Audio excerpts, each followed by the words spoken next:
সব সময় তো আমি কি রান্না করি তোমাদের সঙ্গে শেয়ার করে থাকি। তো আজকের মামনি কি রান্না করেছে চলো তোমাদের সঙ্গে শেয়ার করি। আজকে প্রত্যেকটা পদ নিরামিষ। তো এখানে আর কি করেছে মসুর ডাল। আমি যেহেতু একটু অন্য কাজে আজকে বাড়িতে ব্যস্ত ছিলাম তাই রান্নাটা মামনি করেছে। সঙ্গে এখানে আছে বড়ি ভাজা, যে বড়িটা বাড়িতে তৈরি করা আছে, বাড়িতে বলতে আমার বাপের বাড়িতে তৈরি করেছিল দিয়েছিল। আর তার সঙ্গে আছে এখানে ঢ্যাঁড়স ভাজা, ওই যে বাপের বাড়ি গিয়েছিলাম দিদির বাড়ি থেকে ঢ্যাঁড়স পাঠিয়েছিল সেইগুলোকে ভাজা করা হয়েছে।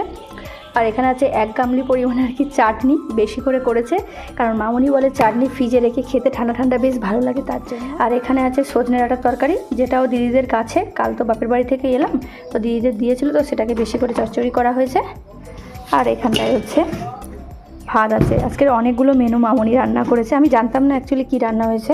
তোমাদের দাদাভাইয়ের সঙ্গে একটা কাজে ব্যস্ত ছিলাম। তো আজকের ভিডিওটা তোমাদের কেমন লাগলো আর রান্নার এই পদগুলো তোমাদের কেমন লাগলো আর কে এই পদগুলো খেতে ভালোবাসো অবশ্যই কমেন্টে জানিও।